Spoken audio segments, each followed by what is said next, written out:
What's up, everybody? So, on this episode of On the DownLO, we're going to be discussing, what are we discussing? Business? Yes, Business. We're going to talk business. And I'm Mike. Hi, I'm Mollie. So, yeah, business isn't easy. Business is not easy. But it's not hard. It's not hard, but there's shit that you're not going to want to do. Okay, so I hate marketing. Can I pause? Mm-hmm. I think What? when we talk about what's easy and what's hard, I think you and I have completely different perspectives on what is hard and easy in business. Yeah. Okay, so what do you think is hard for you and what do you think is easy for you? For me, what's I can't hard, wait to hear this. For me, what's hard is like when there's an opportunity for me to go like exhibit, like when I did the wedding, the Milwaukee wedding thing, The wedding expo. wedding expo, and I was like, I was not for it, but then I was being very, I was open to it because I was like, yeah, it might work because it makes sense, right? A barber to go showcase at a wedding expo makes sense. But, after it, I was like, nah, I don't think I'm going to do this anymore. Even though you're like, you should go back. I was like, nah, I'm not feeling it, Like, I don't know. It's just, I don't know. It's stuff like that that doesn't really, resonate to me about business. Like, I just rather be a barber. So I'm going to say this. Because I say it to Mike, and I'm not even going to lie, so I'm going to say it straight up on our podcast. I think, personally, yes, there's a difference between working in your business and working on your business. And when you're working in your business, that's you being a barber because you're working as a barber and you like to do that because that's your art form. Would you agree? Yes. But you don't like working on your business, meaning you don't like, that's not something that comes natural to you. It's not something that you enjoy. You don't like to understand business acumen. You don't like sales and marketing. Like you don't like to think about that stuff. No, I don't. That's why I got you as my business manager to take care of that stuff. So, okay. So what he thinks is easy versus what's hard in business, I find completely opposite. Sales and marketing comes really easy to me. It is something that is really natural. And like, I think a part of it is also because I do, even though I'm an ambivert, Mike, you are a introvert. Say it louder. Introvert. You are. Yeah, I don't say hi to everybody, okay?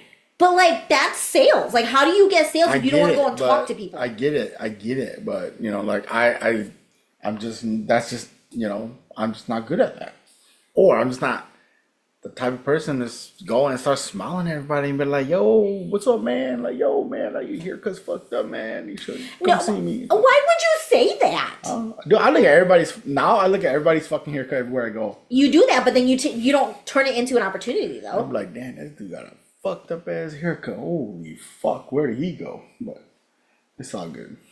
I think for me, it's easier for me because I'm not shy, that I can turn regular conversations and really conversations with strangers into sales. I think for me the reason is because if I don't like getting fucking turned on. So if I get turned on, I might say some shit to that person. Like if he's like, no, I'm good. I like my haircut. Like, bro, your haircut's fucked up. Like, you mean you don't like the rejection side of it? Of course, nobody does. No, that's true. But that's yeah. I don't like the though. rejection side of it because I'm successful when you're in my chair. My. But how do you get them in the chair? Well, yeah, of course you got to talk to them. Okay. I mean, like. Okay. Yeah, you got to ask, but it's like it's weird asking a stranger and telling him that his haircuts because he might be like, dude, why are you looking at my haircut? You know. But what I mean? nobody is saying it if like you have to do that. Like Okay, case in point. Well, when right? I see it, then when you were at the wedding expo, you're not sitting here telling everybody they're her. Because you know what? Those brides made it so easy for you. These brides would bring up their grooms and be like, I don't like his hair and he needs a haircut and it's so ugly. Their wife straight up told you that it was ugly. So what's your excuse now? We had people book, but I feel like, yeah, it's just, I feel like the groom really doesn't care about the way they look. I really do. So all they care about is like, yeah, I'm just gonna get I'm just gonna fucking like, dude, like fucking trim my hair, like cost cutter and shit. I'm fucking good, dude. No, yeah, they do that type of shit. Like they don't want that fucking high class, high caliber, fucking crispy, clean look. Like they settle for some bullshit ass cut at fucking like, you know, them other chain places. I am gonna call you out on that because that's not true. Because you had some people there who were like, dude, you're the best booth here, but I can't cheat on my barber. Straight up. They even said that to you. They're like, no offense, but I can't cheat on my barber. I already have one. I can tell those people were flaky anyways. No, but the people who were interested, who were like, yeah, I will leave. Those are the ones. I think that was just an excuse. Honestly, I mean, I could tell by the person how his hair looked, how he looked, how he acted. I could tell he was like flaky. He don't get crispy every fucking 2 weeks. No, I hear that, but at the same time too, I could tell by his hair. See, like you're seeing how Mike and I talk about business real time, okay? Because you're selling to the wrong person. You are selling to the groom who doesn't give a fuck how he looks. Who you need to have been selling is the bride. That's what I'm telling you. Okay. That's what you think, but you act like the bride wasn't there. Okay, so let me ask you something. When I sit here and I tell you that I need you to do this, do you do it because I tell you to, even though you don't want to? I do it, but I don't do it. I don't do it more than once. Okay, and this is a wedding. You're not gonna get married more than once. I get it, but the thing is this: like these people, their wedding is like 6 months to a year out. Even if they book it, they're not gonna show, and that's what happened. You know, I had a couple people book and nobody showed. You know, so I was like, it is what it is. You know, like. Now, mind you, there's a couple suggestions that I told you to do and you wouldn't do it. Number one, I said, hey, you could just line them up and give them an experience of you on the spot. You don't want to do that. Second thing, I said, we could take a cash deposit where they don't show up. They're out that money. You didn't want to do that. Okay, the thing is this. Booking with me, I don't think at that time, did I have? No, I booked it. So it didn't have a cancellation thing, whatever. You remember? You're the one who said you don't want to do that. You said you was because I knew these people were. I just feel like I feel like you set yourself up for failure before we even got to that event. Don't even lie. No, you were like, this ain't gonna work. It's not gonna work. Well, that's not setting myself up for failure. That's yes, it is. That is you self-sabotaging. No, I just don't feel like, okay, I've seen, I just don't, I don't have clients that come to me for haircuts for weddings. Because they didn't know you offered it. Like, how would you? No, it's a regular, you can just come get a regular cut and say, yeah, it's my wedding and I'm getting cut for my wedding tomorrow. Cool. Come get a cut. They'd rather do that than pay for a wedding package. That's all they are. They'd rather go the cheap route than actually pay the price to come get things done and styled at the event. And then they look funny because they don't know how to style it.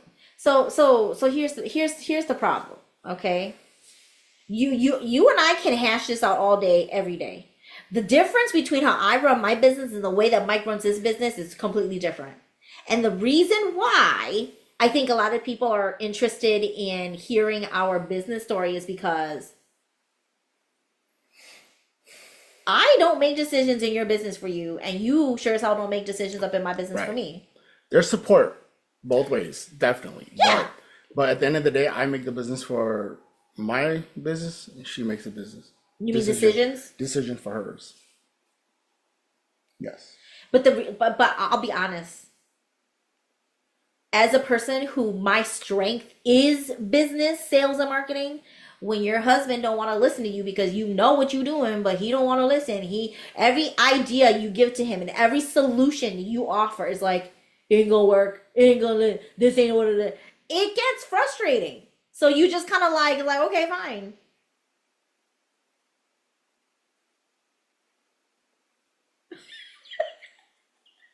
I told you what I'm gonna do that's gonna work.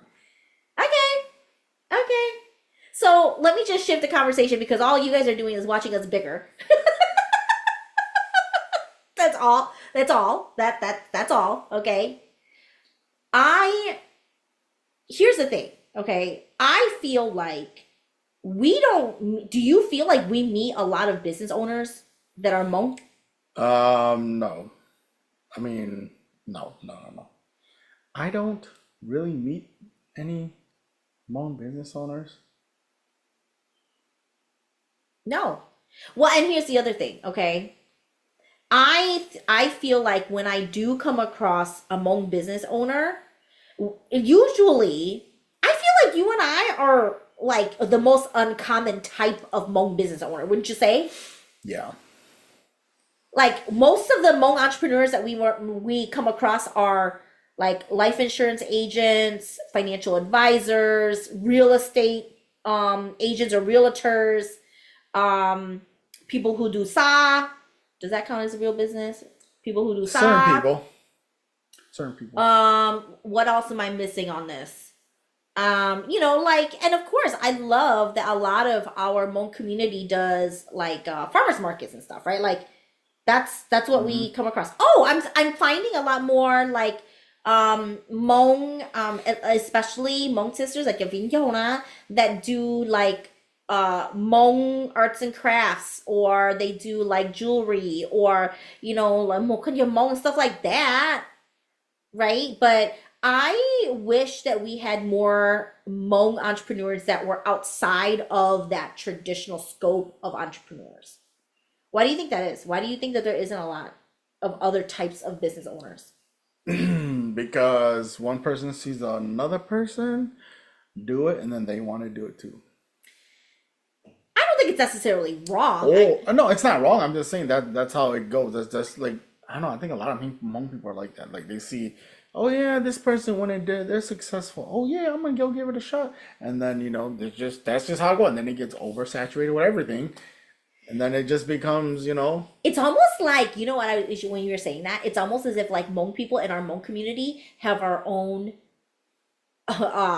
pyramid schemes, like MLMs. Yeah, they do. Of course they do. That's sad. It's all over the place. Pyramid right? schemes are all over the place. I know, but like I feel like within the Hmong community, it's like, but that's what that is. It's like one person does it, and then like and then they go and then they recruit everybody else to come do it, and like right? Like that's very MLM-y. I never thought of it like that until you said that. Huh. Yep, that's how Interesting. So what would you say, like, okay, so what do you, let's talk about the bad.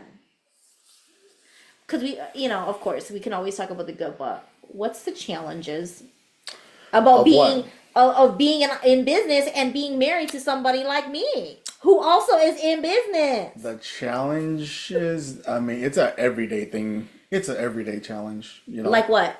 But they're not bad challenges. You know what I'm saying? They're good challenges. It's like a good stress. Yeah. What do you mean? Even though, like today, right? I had a long ass fucking day. Right off the gate.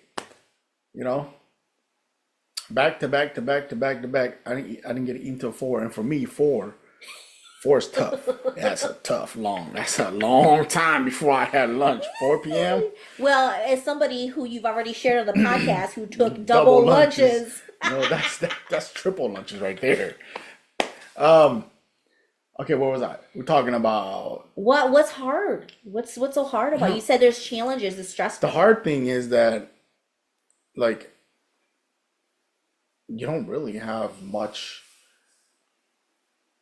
people to help you. You know what I mean? I feel like how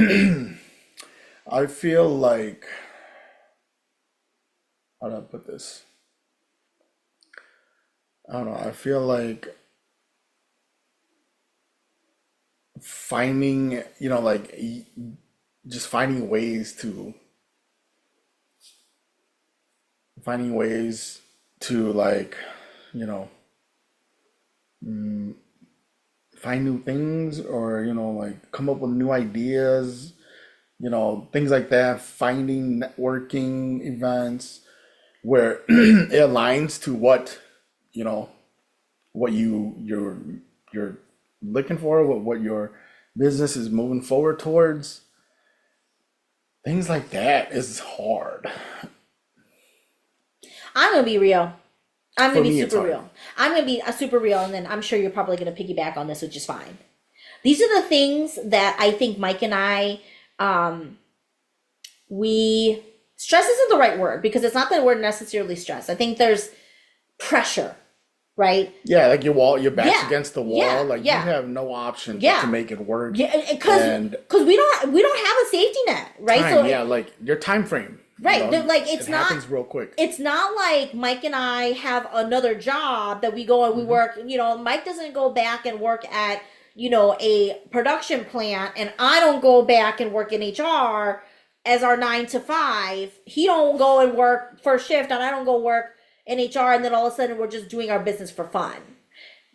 Our business is what feeds us. Our business is what pays the bills. It's what keeps our lights on. It's what you put the gas in the car. Like, there's a different kind of pressure when you are both full-time entrepreneurs. Like, it ain't no joke. And I think that there's that pressure, right? I think the reality is, like, I'm going to say it's real honest with all of you, that I'm just going to say it, and you could agree to disagree. I think the reason why you and I our businesses have been able to last as long as we have for this many years is because you have me to be able to do the business side of things. For sure. For sure. Like, and when you have the line of support, especially from your significant other,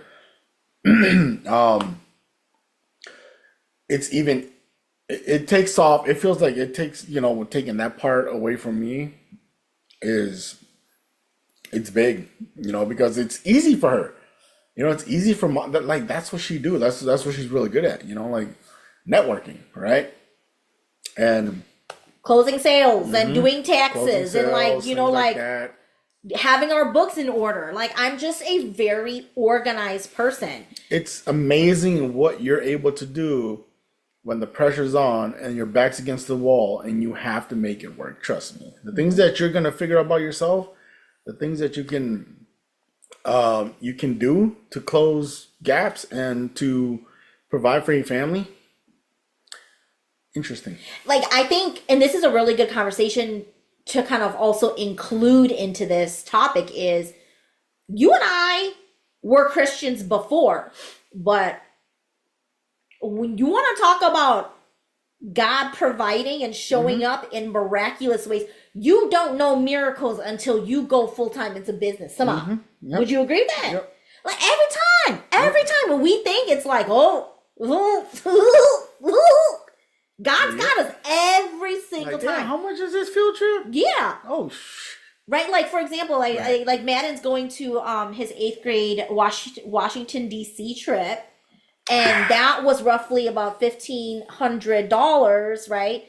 And they give you a time frame, like you have to pay it. You have to pay it by this time. Yeah, and so it's not like like $1,500 may not seem like a lot, but it's also not chump change, right? And so it's like your kids want to do all this. You want to do, like, just the other day, Brielle said out loud at dinner time, she said, "Mommy, we are a family that travels."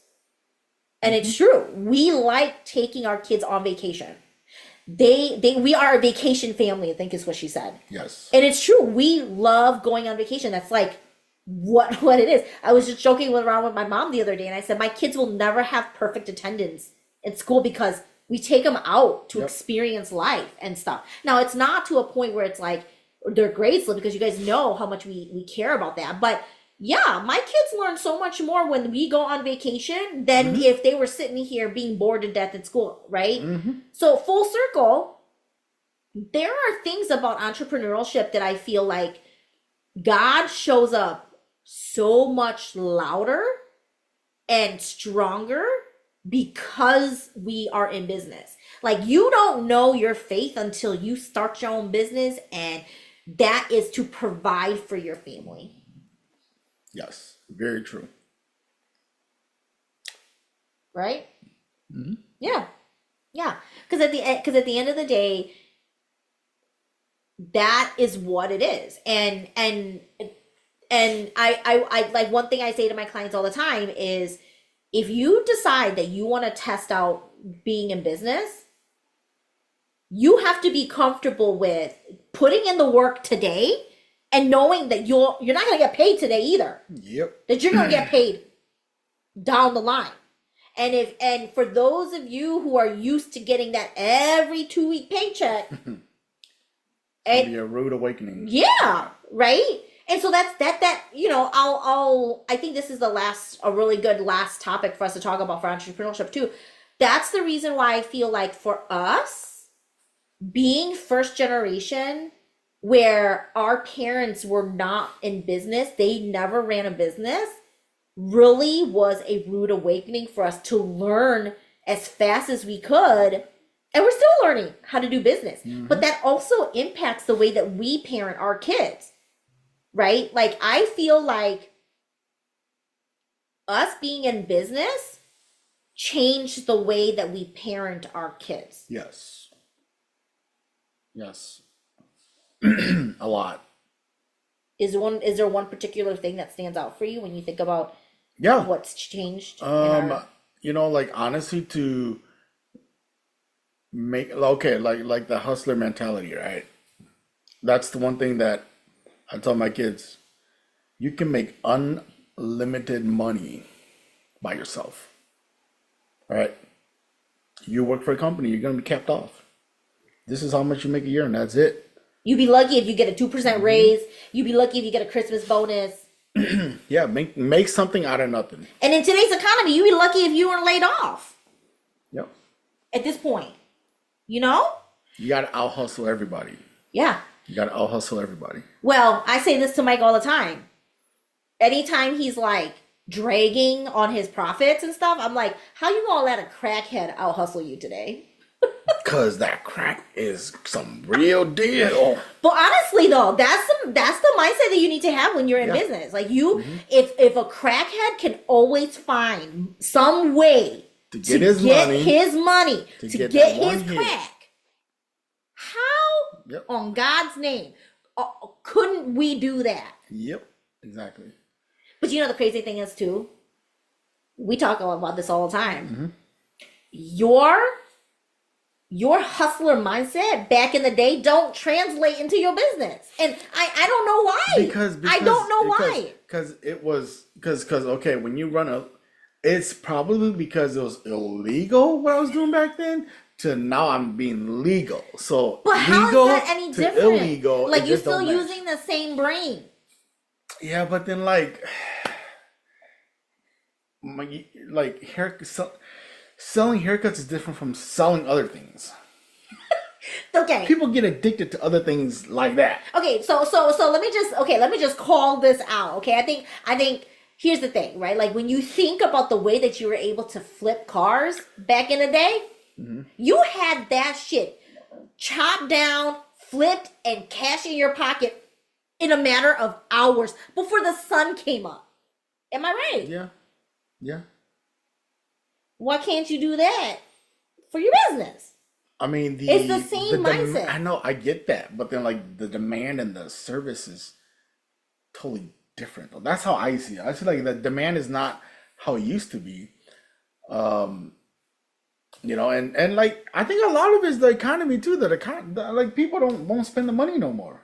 For a haircut? No, just in general. Oh no, it's true. It's true. Back then, it was cheap. It's true, but we're not talking about pricing. We're talking about your mentality to be like, here's the plan, here's the steps. It's just a process. Like, the way that you... I do the same thing. Do you? Yeah, I do the same thing.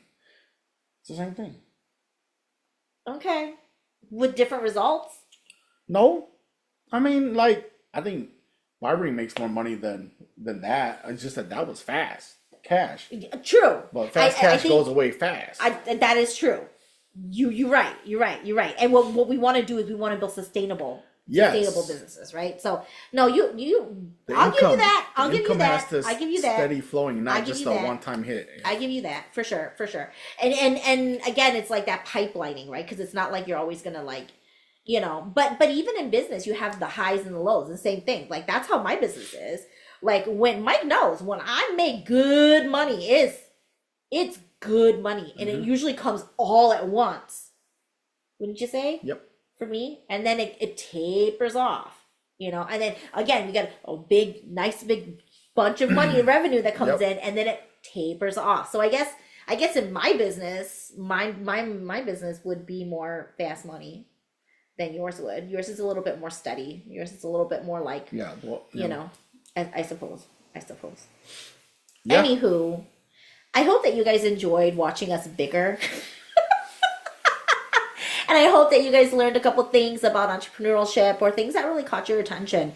And of course, if you are in business and or you are thinking about being in business, we would love to be able to meet and like network and stuff, because I think it's always great to be able to have people who can, you know, we can resonate with. So with that being said, we'll see you guys next week.